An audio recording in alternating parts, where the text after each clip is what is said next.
Seja bem-vindo ao podcast Conexões de Esperança. Este áudio é reprodução de leituras e reflexões diárias matinais de textos de Ellen White, feitas pelo pastor Carlos Alvarenga por videoconferência, através do aplicativo Zoom e transmitidas ao vivo pelo canal Conexões de Esperança no YouTube. Nosso desejo é que sua experiência com Deus seja enriquecida com o que você vai ouvir a seguir. Hoje, as nossas considerações estão baseadas no livro O Desejado de Todas as Nações, no capítulo 32. Mateus, capítulo 8, versos 5 a 13, e Evangelho de Lucas, capítulo 7, versos 1 a 11. Nós lemos assim: Cristo dissera ao nobre cujo filho curara: Se não virdes sinais e milagres, não crereis. Doía-lhe que sua própria nação exigisse esses sinais exteriores da sua messianidade. De quando em quando, maravilhara-se da incredulidade deles. Igualmente, porém, se admirou da fé do centurião que foi ter com ele. O centurião não pôs em dúvida o poder do Salvador, nem sequer pediu que fosse em pessoa realizar o milagre. Dize somente uma palavra, disse ele, e o meu criado sarará. O servo do centurião fora acometido de paralisia e estava às portas da morte. Entre os romanos, os servos eram escravos, comprados e vendidos nas praças, maltratados e vítimas de crueldades. Mas o centurião era ternamente afeiçoado a seu servo e com ardor desejava o seu restabelecimento. Acreditava que Jesus o poderia curar. Nunca vira o Salvador, mas as notícias que lhe chegaram aos ouvidos lhe inspiraram fé. Não obstante o formalismo dos judeus, esse romano estava convencido de que a religião deles era superior à sua. Já rompera as barreiras de preconceitos e ódios nacionais que separavam os conquistadores do povo conquistado. Manifestara respeito pelo serviço divino e bondade para com os judeus como seus adoradores. Nos ensinos de Cristo, segundo lhe haviam sido comunicados, encontrara aquilo que satisfazia as necessidades da sua alma. Tudo quanto havia de espiritual dentro dele correspondera às palavras do Salvador. Sentira-se, porém, indigno de chegar à presença de Jesus e apelara para os anciãos dos judeus a fim de fazerem o pedido quanto à cura do servo. Estavam relacionados com o grande mestre e saberiam, pensava ele, aproximar-se dele de maneira a lhe conseguir o favor. Ao entrar Jesus em Cafarnaum, foi-lhe ao encontro uma delegação de anciãos, os quais lhe falaram do desejo do oficial. Insistiram em que era digno de que lhe concedesse isso, porque diziam: ama a nossa nação, e ele mesmo nos edificou a sinagoga. Jesus partiu imediatamente para a casa do oficial, mas, premido pela multidão, avançava devagar. As novas da sua vinda o precederam, e o centurião, em sua desconfiança dos próprios méritos, enviou-lhe a mensagem: Senhor, não te incomodes, porque não sou digno de que entres debaixo do meu telhado. Mas o Salvador continuou andando, e o centurião, ousando afinal aproximar-se dele, completou a mensagem dizendo: Nem ainda me julguei digno de ir ter contigo. Dize, porém, uma palavra, e o meu criado sarará. Porque eu também sou homem sujeito à autoridade, e tenho soldados sob o meu poder. E digo a este: vai, e ele vai. E ao outro: vem, e ele vem. E ao meu servo: fazei isto, e ele o faz. Como eu represento o poder de Roma, e meus soldados reconhecem a minha autoridade como suprema, assim Tu representas o poder infinito de Deus, e todas as coisas criadas obedecem à tua palavra. Podes ordenar a doença que saia, e ela te obedecerá. Podes chamar teus mensageiros celestiais, e comunicarão virtude vivificadora. Fala tão somente uma palavra, e o meu criado sarará. E ouvindo isto, Jesus maravilhou-se dele, e voltando-se disse à multidão que o seguia: Digo-vos que nem ainda em Israel tenho achado tanta fé. E ao centurião disse: Vai, e como creste, te seja feito. E naquela mesma hora o seu criado sarou. Os anciãos judeus que haviam recomendado o centurião a Cristo tinham mostrado quão longe estavam de possuir o espírito do Evangelho. Não reconheciam que nossa grande necessidade é nosso único título à misericórdia divina. Em sua justiça própria, louvavam o centurião por causa do favor que manifestara com a nossa nação. Mas o centurião disse de si mesmo: Eu não sou digno. O seu coração fora tocado pela graça de Cristo. Viu a própria indignidade. Não temia, no entanto, pedir auxílio. Não confiava na própria bondade. O argumento que apresentava era a sua grande necessidade. Sua fé apegou-se a Cristo em seu verdadeiro caráter. Não cria nele apenas como operador de milagres, mas como o amigo e salvador da humanidade. É assim que todo pecador se deve aproximar de Cristo. Não pelas obras de justiça que houvéssemos feito, mas segundo a sua misericórdia. Quando Satanás vos diz que sois pecador e não podeis esperar receber bênçãos de Deus, dizei-lhe que Cristo veio ao mundo para salvar pecadores. Renunciando a toda a confiança própria, podemos olhar a cruz do Calvário e dizer: o preço do resgate eu não o tenho. A tua cruz, prostrado, me sustenho. Os judeus haviam sido instruídos desde a infância quanto à obra do Messias. Pertenciam-lhe as inspiradas declarações dos patriarcas e profetas, bem como o simbólico ensino do serviço sacrificial. Haviam, porém, desprezado a luz, e agora nada haviam em Jesus de desejável. Mas o centurião, nascido no paganismo, educado na idolatria de Roma, distinguiu a verdade a que eram cegos os filhos de Abraão. Ai, quantos ainda se estão preparando para a mesma fatal decepção, enquanto almas mergulhadas nas trevas do paganismo lhe aceitam a graça, quantos há em terras cristãs sobre os quais a luz resplandece apenas para ser rejeitada.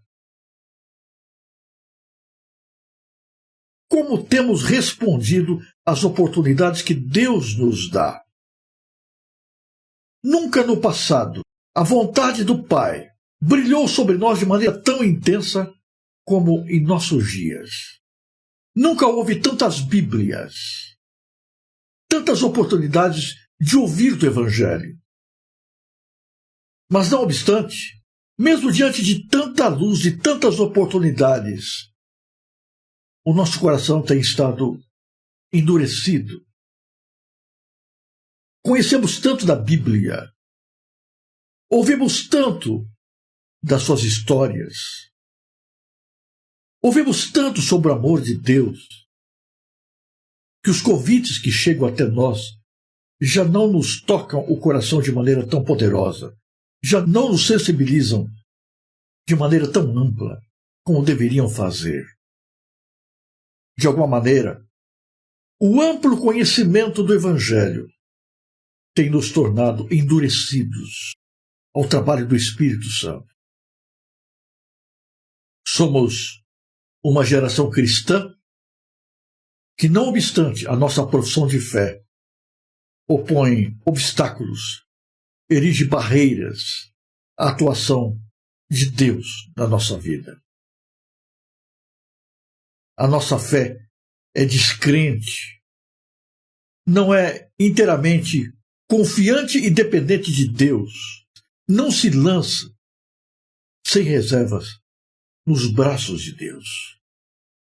E por isso, porque somos tão duros de coração, a nossa vida é tão fria espiritualmente. Precisamos tanto e experimentamos tão pouco de Deus.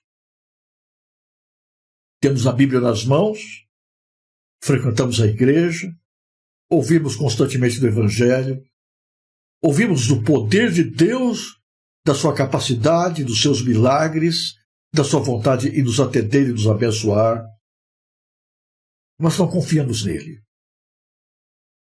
Dizemos que temos fé, mas a nossa fé está restrita ao passado. Dizemos que Deus realiza milagres, mas enxergamos esses milagres apenas na vida dos personagens que aparecem nos evangelhos. Quando olhamos para o presente, se conseguimos ver o poder de Deus, o enxergamos apenas na vida dos outros, mas achamos que o poder de Deus não é para nós. Cremos, mas com condições.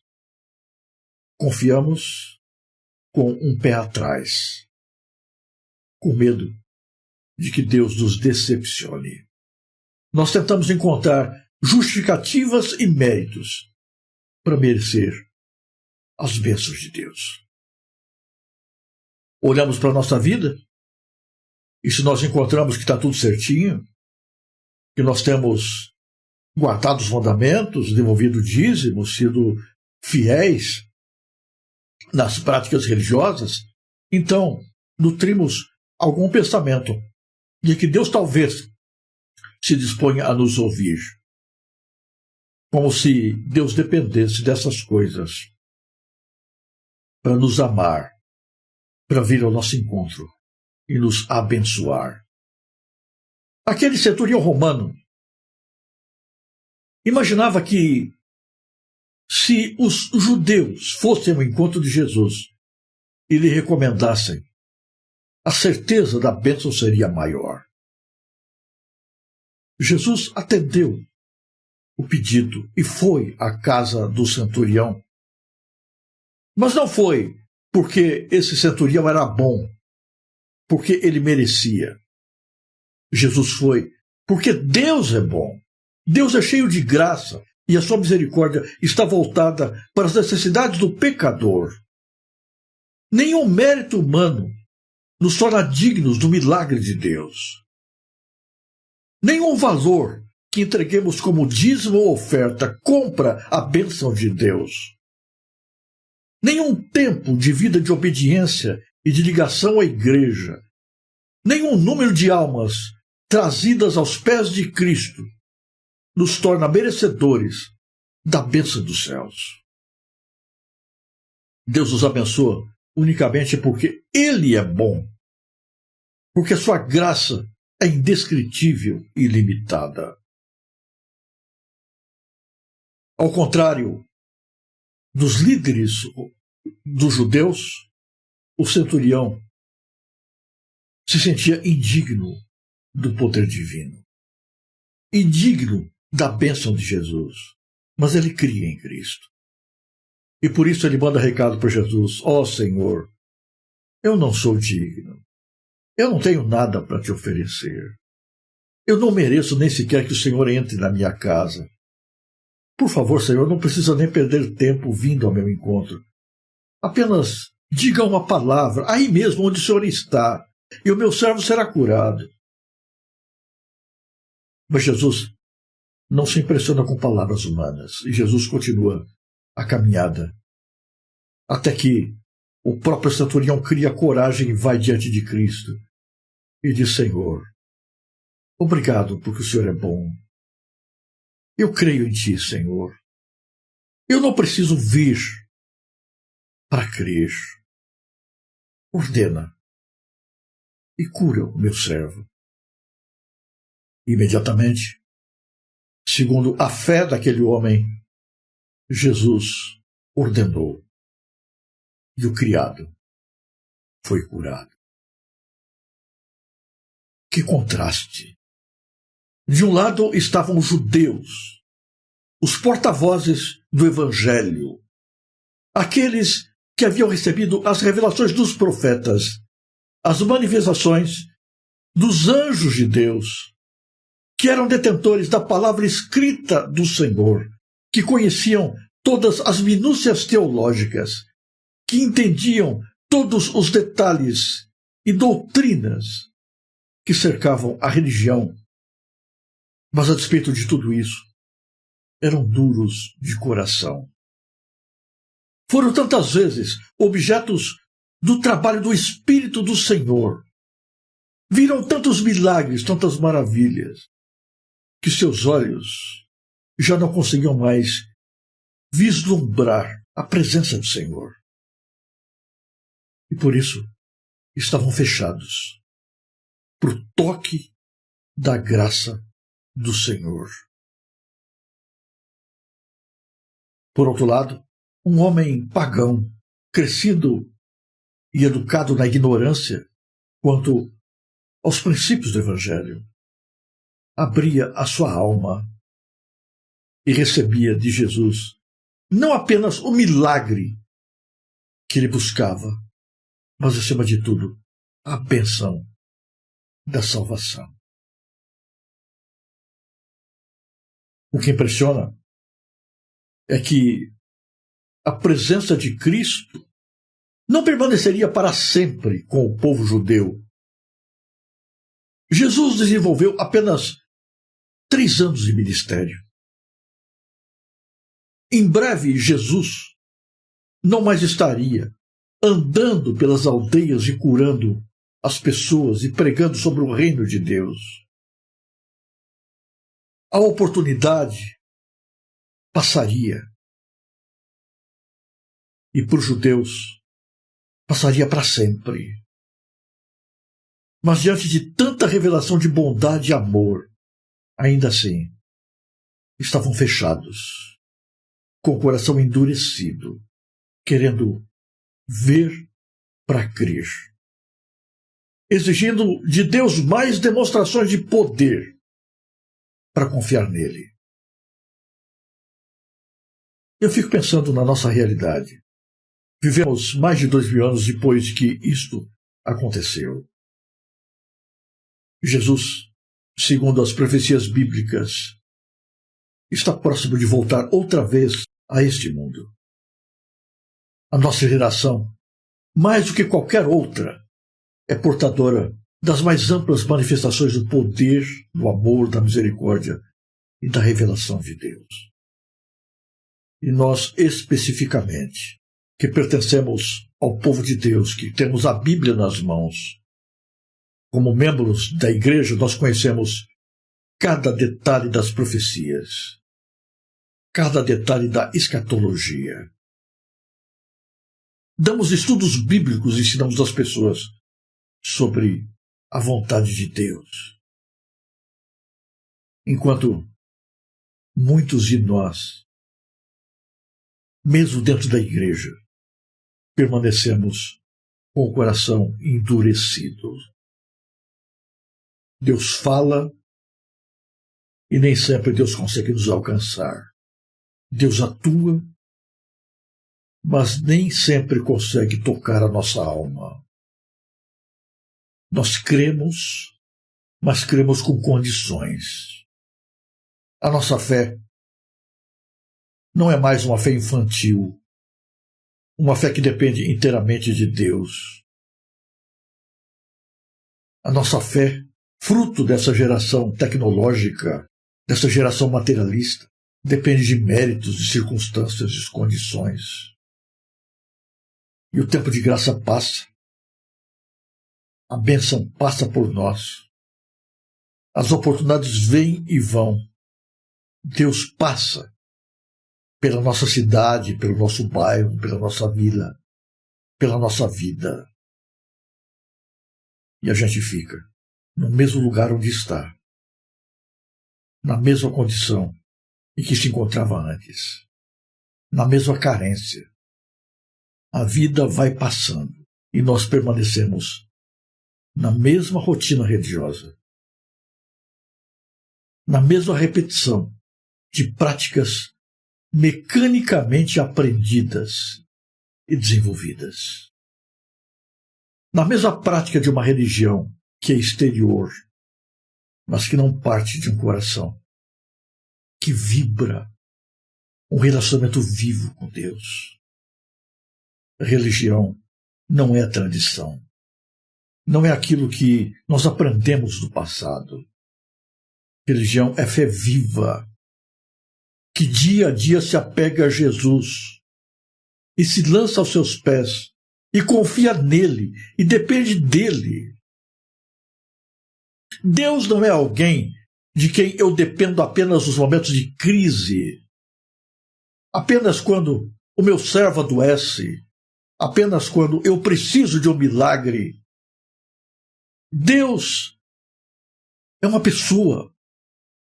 E com essa pessoa eu tenho que me relacionar de maneira viva e constante. Os judeus se perderam porque viviam uma fé de tradição, uma religião do passado. Não há vida espiritual sem ligação constante com Jesus. E a pergunta que se coloca diante de nós no dia de hoje é: eu tenho essa fé em Jesus? Eu tenho a disposição, eu tenho a condição de confiar plenamente nele, em tudo e para tudo? Há desafios que me aguardam no dia de hoje. Há obstáculos que eu tenho que vencer. Eu confio em Deus quanto a eles. Eu confio plenamente que Deus está no comando. Eu me lanço inteiramente nos braços de Jesus, entendendo que, a despeito de tudo que eu possa tentar fazer, eu não consigo alterar o curso das coisas, mas que Deus está conduzindo tudo. E quer ocorram de acordo com a minha vontade ou não, Deus está operando na minha vida, está me guardando, mantendo, me conduzindo nas suas mãos ou não. A nossa fé, irmãos, é muito pequena, é muito duvidosa, é muito incrédula. A gente ora a Deus no começo do dia, mas não crê que Deus vai conosco. A gente ora ao Deus exaltando o seu poder, mas não acredita que o poder de Deus vai cobrir a nossa vida e vai nos alcançar em nossas necessidades. Nós oramos, mas no fundo, nós temos dúvidas de que a nossa oração passa do teto, chegue até Deus. Chamamos Jesus, mas não acreditamos que Jesus venha até a nossa vida. Nós precisamos hoje da mesma fé daquele soldado romano. Eu nasci na igreja, mas a minha relação com Deus não pode ser baseada apenas na tradição, na fé num Salvador que existiu no passado e que promete bênçãos no futuro. A minha fé tem que estar firmemente depositada na certeza de um Salvador que é vivo e com o qual eu me relaciono hoje. Eu não o vejo, eu não o toco com as minhas mãos, mas eu sei que Ele me ama, as suas promessas são reais. Eu sei que Ele dirige a minha vida. Nem sempre eu entendo os caminhos pelos quais Ele me leva, mas eu sei que Ele vai comigo, em todos os momentos, mesmo no vale da sombra da morte. E eu sei que quer Ele entre visivelmente na minha casa ou não, eu posso confiar nele. eu posso depender dele. Eu posso me apegar a ele. É essa religião que nós precisamos hoje. O mundo está tão pobre espiritualmente,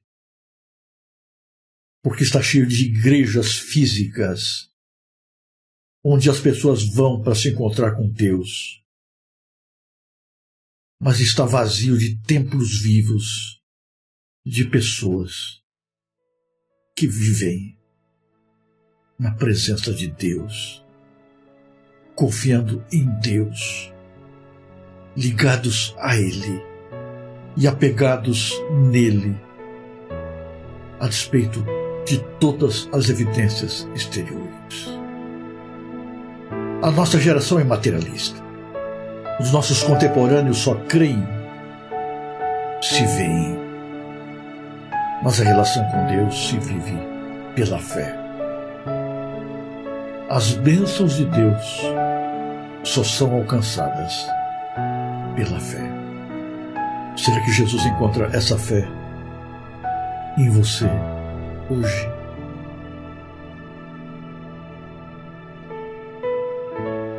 Se você apreciou este áudio, inscreva-se no canal para continuar conosco nesta jornada de crescimento espiritual. E se puder, não se esqueça de compartilhar com outras pessoas.